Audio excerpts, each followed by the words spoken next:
What's up, everybody? Week 13 in the NFL is already underway with the Bills with that big win over New England on Thursday night.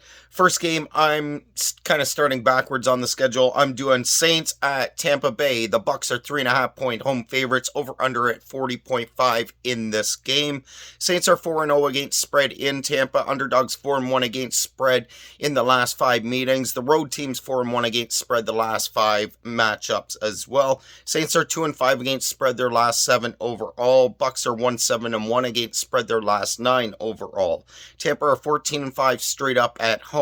Brady is 1-4 straight up versus the Saints as the Bucks QB. I don't believe in the Saints. The Bucks have struggled offensively lately. I don't know what to make of this. Mike Evans, though, they're starting to get a little healthier. I think the Bucks will win this game. I'm gonna maybe put a sprinkle on Tampa Bay on the money line on this. I don't like the spread being where it is. I think the number probably follows Tampa Bay winning by, I don't know, part of me wants to say it's like a 24-21 game, but part of me wants to say like it might be a 27-17 game for the Bucks. I like the Bucks to win, but I'm not so big on the spread. What the hell? I'll go with them to cover the spread, but I won't be betting my money on it. Next game, Indianapolis plus 10.5 in Dallas to face the boys. 10.5-point home favorites in this one. Over under 44.5. Fav is 4-1 against the spread. Home team's 4-1 against spread. Colts are 2-4 against spread their last 6 games overall. Indy are 1-5 straight up their last 6 overall. Colts are 4-9 straight up their last 13 versus the Cowboys. Indy's 1-6 straight up their last 7 in Dallas. Cowboys have covered 7 of their last 10. Dallas are 8-2 straight up their last 10 overall. Boys are 10-5 against spread versus the AFC South. Cowboys lead NFL with 45 sacks this year. McCarthy is 42-18 all-time in December as a head coach. Jonathan Taylor will be the only bright spot for the Colts in this game as far as I'm concerned. I don't think, well, for their offense anyways, their defense will probably play a good game in this one and keep this a little closer. And Jonathan Taylor, if he can get that ground game going, the Cowboys defense is susceptible against the run. That could make this game closer. And this number's really bugging me because I love Dallas to win this game, and I could see them absolutely blowing them out. They have the talent on both sides of the ball to do so. But something about this Colts team, I think, can keep this number within that 10.5. I'm not going to bet on this spread. Well, I might tease this down in a little parlay, maybe a 4-game little teaser, and parlay it with like the Cowboys Eagles, like where I'm getting it, buying a few points, basically taking less money on the payout. Maybe do something like that with the spread in this one. Dallas on the money line. I'll parlay them with maybe like a couple teams that I like. I'll check out that later. This is a props and in-game betting game for me, but for the sake of this video, I will take Dallas to win. And I think they win by 10 points in this one. I think it's like 27-17, something like that. But it wouldn't surprise me if Dallas blows them out. They got the talent. Just Jeff Saturday, something about I don't know, man, just his energy with the team from playing. I think the players want to play for him a little harder, and that will keep the game a little closer, even though the talent differential in this game is massive.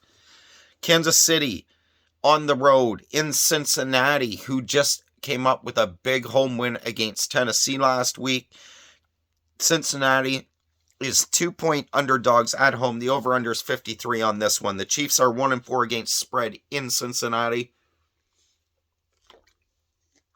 Kansas City are 1-6 straight up their last 7 versus the Bengals, and 0-6 straight up in Cincinnati.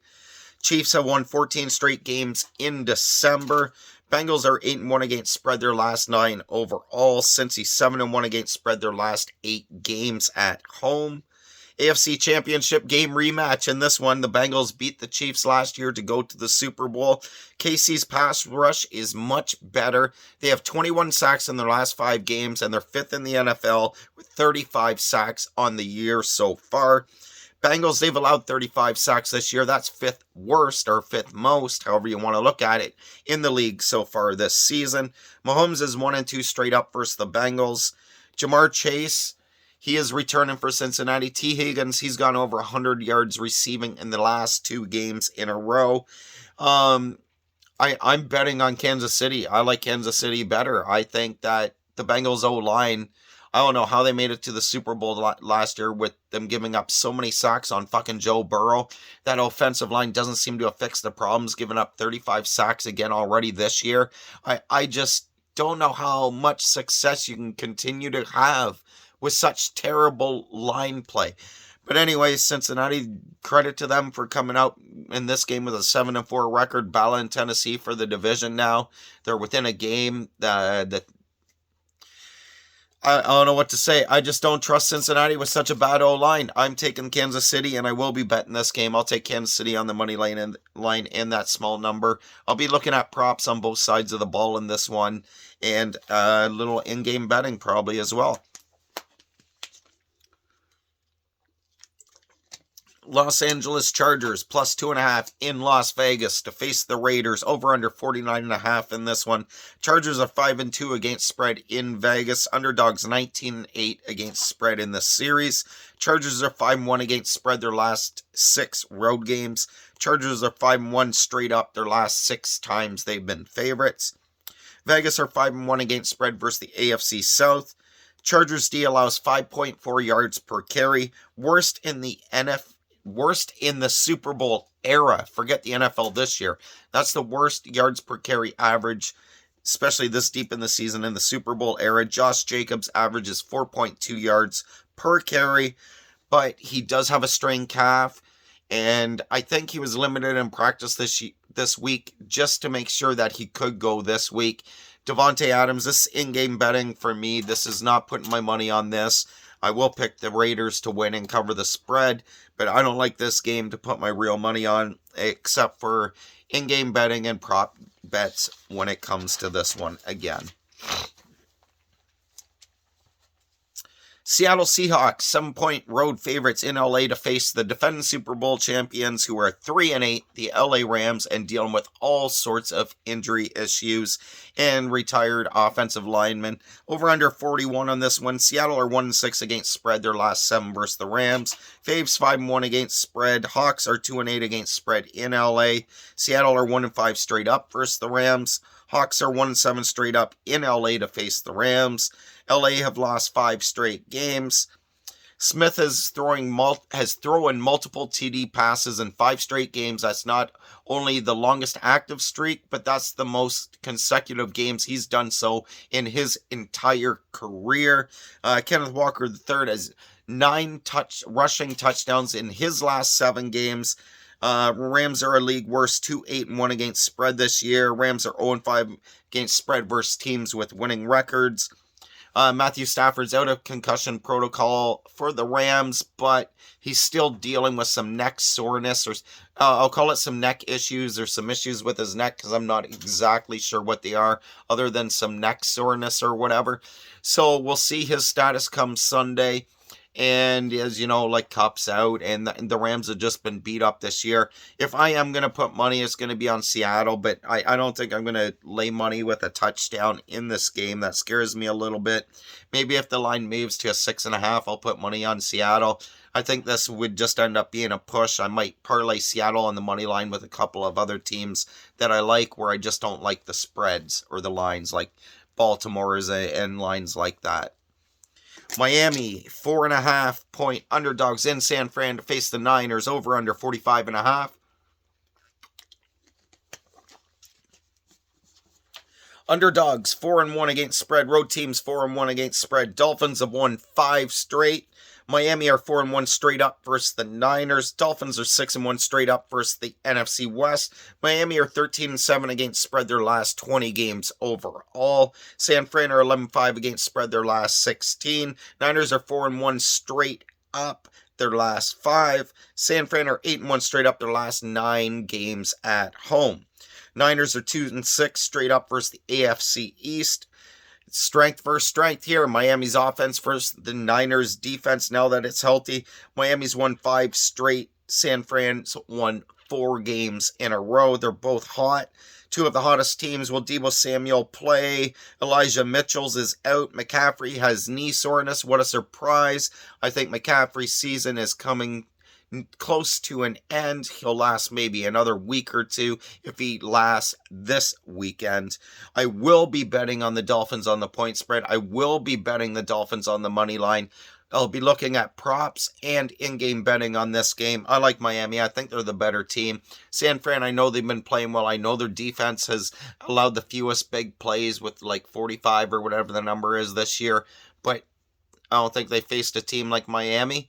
And I think Miami's just a better overall team right now. San Fran could be, but I don't trust McCaffrey's health. So, and Jimmy G, as well as he's played, like, I'm cheering for him just because what a story. You're told you're not going to be the quarterback. You signed that cheap-ass fucking contract. You're betting on yourself, more or less, to come out and have a good year so you can sign a big money deal in the offseason. Is he not going to fucking cake with leading San Fran to the playoffs once again and not even playing there? Like, and San Fran's going to get absolutely nothing for him. Nothing. He's just going to be, see ya, gone. And what can San Fran do? Can they walk it back? Doubt it. They don't have the balls to walk it back and admit they were so wrong on the kid they drafted so high, etc., etc. Anyways, Green Bay, 4-8, 4.5 point road favorites in Chicago to face the Bears. Over under 45 in this one. And I can't remember for sure. I believe it was, man, I don't want to mix up who it was, but one of the NFL Network dudes, they said that as long as the Packers, reports are that as long as the Packers have a sliver of a playoff hope, Rodgers will be playing. That's just in his nature. That doesn't surprise me one bit. He doesn't seem like the kind of dude that's just going to quit and throw in the towel. Packers are 18-5 against spread in Chicago. Fave is 20-8 against spread the last 28 meetings. Packers 2-7 against spread their last 9 games overall. Bears are 3-8 straight up their last 11 games at home. Chicago's 1-11 straight up their last 12 at home versus the Packers. Bears are 1-7 against spread versus the NFC North. Packers are 1-7 straight up their last 8 overall. Green Bay have won 7 straight versus the Bears. Will Justin Fields play? He's dealing with that shoulder issue. I believe the last I heard is he is going to play, which makes a huge difference. But how banged up is he? How much is he going to run? Can he take advantage of that porous Packers run defense? I don't know. We saw what Jalen Hurts did to him last week. How healthy is Aaron Rodgers? He's got the thumb, he's got the ribs or whatever it was he suffered against Philly where he left the game and Love had to come in. Packers have allowed 400 plus yards in 3 straight games. I don't think they've allowed that in 4 straight games since like 1985 or some shit like that. Packers are 1-6 against spread as a favorite this year. Fields had a couple of practices, like I said, and I think that's the big difference. If Fields is definitely playing, I will be putting on money on the Bears to cover the 4.5 point spread. I've already got some money on them on the point spread. I got them parlayed with a couple teams and just individually as well. On the money line, though, I don't know. Aaron Rodgers, can he continue his dominance against the Bears? This is a prime opportunity for the Bears to break out of that streak, but they need Fields to be playing and being able to run around to be able to do that. How much will he be putting himself at risk with that shoulder issue? This game is a stay away from me, most likely, but I'm going to put a bit of money on the Bears to cover the spread divisional game. This is a props in-game betting game again. Denver in Baltimore to face the Ravens. Ravens 9.5 point home favorites. Over under 39.5 on this one. Denver doesn't score. They average, 14 points a game or whatever the fuck it is. And that over under 39.5, the 10 points. So they expect the Baltimore Ravens to really put up like 30-10 in this game, I guess. They're at 30-9, something like that is what they're looking at. Broncos are 1-6 against spread last 7 in Baltimore. Favorites 7-2 against spread the last 9 meetings. Broncos are 4-10 the last 14 versus the Ravens. Denver is 1-8 straight up on the road their last 9 overall. Broncos are 0-5 straight up versus the AFC North. Ravens are 2-5 against spread their last 7 overall. Ravens are 27-6 straight up when they rush for at least 180 yards. They are the number 2 ranked rushing offense this year in the NFL.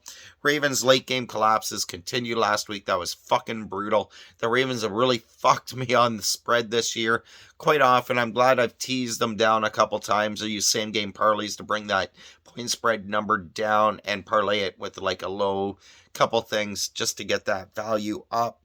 How sore is Lamar's quad? I don't think it's going to be an issue at all. I think he was limited in practice this week just to make sure it was healed up for the game. In-game and prop bets for this one. I will be parlaying Baltimore on the money line because the value is obviously not going to be there with a 9.5 point favorite. You'll get no value individually on them on the money line. Same game parlays, prop bets. Same with all the other games that I mentioned that I'm not really betting on with my money. Cleveland Browns, 8-point road favorites. Deshaun Watson's return to action in almost 2 years in Houston to face his former team, the Texans, where he demanded a trade before all the sexual allegations came out. So how do his teammates feel about that? Him sitting on the sidelines making all that fucking money and getting paid, and then the allegations come out and he's still just chilling, and his teammates have to deal with all the trade rumors, all the allegation rumors, etc., etc., etc. They're having a bad enough season as it is. Obvious rebuild issues in Houston. Is this their fucking Super Bowl this Sunday? Browns are 0-5 against spread in Houston. Cleveland's 0-7 against spread their last 7 versus the Texans. Browns are 2-5 straight up their last 7 versus Houston. Cleveland's 1-8 straight up their last 9 on the road. Houston's lost 6 straight games overall. Texans are 1-11-1 straight up their last 13 at home. Deshaun not only hasn't played in 2 years, like I said, but should he even be fucking playing with all those sexual allegations? And the fucking NFL bringing him back, that 11 games wasn't timed out, just so they could reap the financial rewards or benefits of having his first game back be against his former team, and all the hate and trying to draw in all the viewers and all that bullshit, man. Just a pure money grab in the end, like always. Nick Chubb's a key for the Browns win, and Dameon Pierce, I don't know why I was thinking Dion, but Dameon Pierce is key for Houston. This could be a ground game versus ground game. You can see, I like both running backs to go over 100 yards rushing in this game. That's the one thing I do like in this game. I won't be really playing aside. I will be sprinkling a little bit on the Texans to cover the spread. I think they cover the spread. I don't know if Cleveland, I don't know what this game is going to be like. Is Deshaun going to try and force the issue and do everything against his former team? Is his former team going to be all hyped up and pull off the upset? I might even sprinkle a couple bucks on Houston to come up with their second win of the season. I don't know. Just as a little fun bet, because I know it'll pay good and be a nice little long shot being +8. But I definitely like Houston to cover this number. I just don't know about an outcome. This betting in-game, I will put money on the Texans to cover that 8 points, though. Washington, -2 in New York to face the Giants. Over under 40.5. Road teams 50. Road teams 5-0 against spread. Washington's 2-5 against spread last 7 meetings and 2-5 straight up.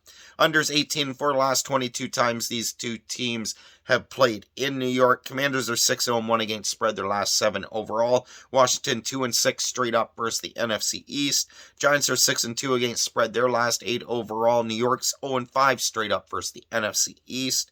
Giants are 7-1 when Barkley rushes for 70 or more yards this year. Terry McLaurin averages 97.3 receiving yards per game his last 4 games versus the G-Man. Commanders are 5-1 against spread with Heineke under center this year. In-game and prop bets for me, because as much as I want to bet on Washington, think they're the better team, a lot of it points to New York, and they seem to be able to figure Washington out. I don't know what to make of this game. I'm going to do a little in-game betting. I might put a sprinkle on Washington to win and cover or in a parlay, but it's a stay away. It's an in-game and a prop bet. Look for Saquon Barkley and McLaurin both to possibly cover their numbers. Jacksonville Jaguars +1 in Detroit to face the Lions. Over under 51 on this one. I definitely like this game to go over the total. Neither team plays defense that well. Favorites 5-0 against spread. Jags are 6-2 against spread their last 8 overall. Jacksonville's 5-15 straight up their last 20 overall. Jags are 1-19 straight up their last 20 road games. Jacksonville's 0-6 straight up versus the NFC North. NFC North, sorry, I don't know why I put that. Jags are 0-7 against spread their last 7 games in December. Lions are 4-1 against spread their last 5 overall. Detroit's 8-2 against spread their last 10 at home. Lions are 4-15 straight up versus the AFC South. Detroit 6-3 against spread their last 9 games in December. I have this game 28-27, 27-24, something like that, 31-28. I wouldn't be surprised if both teams even cleared 40 points in this fucking game with how bad their defenses are and some of the talent that they have on offense. How bad is Travis Etienne's sprained foot, his mid-foot sprain or wherever it was? That could be a big factor in this game. I will be putting money on the Detroit Lions to win and cover the spread. Little in-game betting and prop bets. Definitely DeAndre Swift, Amon-Ra St. Brown, if I said that properly, and Etienne. That sprain really scares me to put any money on his props. Maybe I'll be looking at a low number on Jacksonville's backup or second running back. I don't know why the fuck I'm gapping there on who it is, but those are the sort of numbers I'll be looking at in this one. And maybe the quarterbacks both, depending over 1.5 touchdowns. If I can grab that with both of them, I'll probably do that too. New York Jets in Minnesota to face the Vikings are 3-point home favorites, over under 44.5 in this one. Favorites 4-1 against spread their last 5 meetings. Jets are 6-2 against spread their last 8 overall, and straight up they are 6-2 as well. Jets are 7-2 straight up their last 9 versus Mini. New York's 4-1 against spread their last 5 on the road. Vikings are 6-1 straight up their last 7 games at home. Mini are 5-1 against spread versus the AFC East. Can Mike White take advantage of the Vikings soft zone coverage defense that they play? He is a patient dink and dunk sort of quarterback, which plays well against the type of soft zone defense, high two-man that the Vikings like to play or employ. They do that more than any other team in the league. I think this is a game that could be a lot tighter. I think Minnesota is the better team, better record and everything. Their public perception is probably the poorest out of all the good teams in the NFL right now. For good reason, because Cousins doesn't seem to be able to step up in the big games, or at least that's the perception surrounding him, that he has to fight and break through. Maybe he can do it this year, maybe not. Jets are 4-1 straight up on the road this year. I don't know what to make of this game. In this one, I lean Minnesota at home. I think they are the better team, but the way they play defense and with the quarterback change in New York, I don't know. I don't know what to say. The way Saleh, I think he's coach of the year with what he's done with the Jets so far. I don't care what anybody says. That is my choice right now. You can pick whoever you want. I ain't going to argue too hard about it. Like coach of the year, I don't get too caught up in it. There's so many different factors and ways you can view your opinion that differ from others that is just not worth a hard argument for me. I lean Minnesota because they are the better team, but it wouldn't surprise me if New York, I might even take, this could be a game where I even take New York just a little sprinkle on an upset because they will pay out good. Pittsburgh Steelers in Atlanta to face the Falcons. Falcons 1-point home favorites, over under 42.5. Steelers are 3-1 straight up their last 4 versus Atlanta. Pitt are 4-2 against spread their last 6 overall. Steelers are 12-1 straight up their last 14 versus the Falcons. Pittsburgh's 1-4 straight up their last 5 games on the road though. Steelers are 5-1 straight up in Atlanta their last 6 times or visits. Pittsburgh 7-0 against spread versus the NFC South. Steelers have held all but 2 teams to under 125 rushing yards this year. Falcons have rushed for at least 125 yards per game in all but 2 games this year. Najee Harris is dealing with a strained oblique. I don't think that's going to be a big factor for the Steelers running back. This game could be another ground and pound. This game could be another low-scoring fucking game. I don't know what to make of this one. I do like Pittsburgh. I do think they can come out with the road win in this one. Such a low number. Why not put a couple bucks on it to pay out? I'm not feeling great about it, so don't hold me to that one. But I will be betting the Steelers on the money line and against spread. I'll be looking at in-game and prop bets. Might be able to take advantage of some good rushing props or rushing receiving props. Last game on my docket, like always, the Eagles. I saved them till the last game whenever I remember. Sometimes I'll fuck it up and I won't, but most of the time I try to. Tennessee, 4.5-point road dogs in Philly to face the Eagles. Over under 44 on this one. Home team's 5-1 against spread. Titans are 4-1 against spread their last 5 versus the Eagles. Tennessee are 8-1 against spread their last 9 overall and 7-2 straight up. Titans are 5-1 straight up their last 6 versus Philly. Titans are 1-4 against the spread in Philly. Tennessee are 5-1 straight up versus the NFC East. Eagles are 5-0 straight up versus the AFC South. Henry versus the Eagles run D. That is the big matchup that everyone's talking about. The Eagles do get rookie Jordan Davis back in the lineup now that Ndamukong Suh and Linval Joseph have had a game under their belt with the Eagles, maybe got that game speed, the feel for things out of the way now. The combination, the 5-man rotation that the Eagles can run on that interior D-line is just going to be phenomenal. And with Jordan Davis in the lineup, I believe the Eagles were giving up an average of 2.9 yards per carry. Without him, they are giving up 5.8 or close to 6 yards per carry, which was a huge difference. Although that one game against Washington, where Washington put up 150 yards, they did only give up like 2.5 yards per carry or some shit like that. Whatever it was, 3 yards per carry. Well, they gave up 150 yards rushing, and they had to rush the ball 50 times. So 150 divided by 50 would be 3, dummy. Okay, I can do math still. So that it's not so bad all the time, but I think they shored that up with the additions they made over the last week or two. Now it's getting acclimated to the systems, and we'll see what a difference they can all make with Jordan's return to the lineup and them maybe not having to take as many snaps either. We'll see what the Eagles D can do. I think they can just swarm. But there's also the battle between A.J. Brown and, what's that kid's name? I wrote it down here because I've been forgetting. Treylon Burks, sorry. A.J. Brown's replacement in Tennessee. Don't forget about that draft day trade that sent A.J. Brown from the Titans to the Eagles because the Titans, according to A.J. Brown, kind of disrespected him, didn't want to pay him like the top receiver he was and is shown to be. And the Eagles traded for him, gave him the big contract, and he's happy. This is a revenge game for A.J. Brown. It's a revenge game for the Titans because they thought he was asking too much, blah, blah, blah. It's he say, she say, or he say, she say, she say, whatever the fuck you want to call it. And back and forth, basically, where both sides differ in their opinions on how the separation happened. And we'll see who gets their revenge. Will Tennessee try to force feed Treylon Burks the ball to show, hey man, we made the right decision. We don't need you. Look at this young kid we fucking got in the draft. That's why we dealt you, fool. Or will A.J. Brown get his revenge against Tennessee and say, y'all disrespected me? Look at this. I just ate that rookie for lunch, man. He got nothing. He got fuck all on us. I ate all day. I feasted. Look at the TDs, how many times I reached the end zone.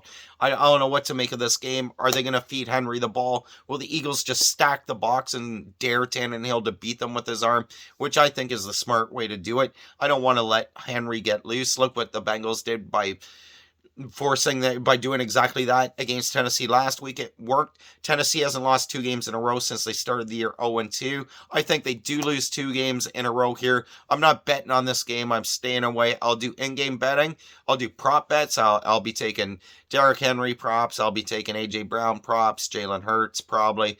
Maybe sprinkle in a little A.J. Brown anytime touchdown as well. I don't know. Maybe a Tannehill interception. I think the Eagles can win this game. I don't know whether they're going to win it in a close one or whether their offense is back on track after putting up all them points on the Packers, and they could run away with it if they can box up Henry. That run D is going to be crucial in what the point spread outcome will be. Like I said, I'm not betting on this game except for in-game betting and prop bets. Good luck with all your Week 13 NFL picks. Like, share, subscribe to all my shit. Any sports books or anything like that wants to help and hop on board, help promote, or wants an ambassador, whatever the fuck you want, shout out to me, DM me, whatever. Good luck. Peace.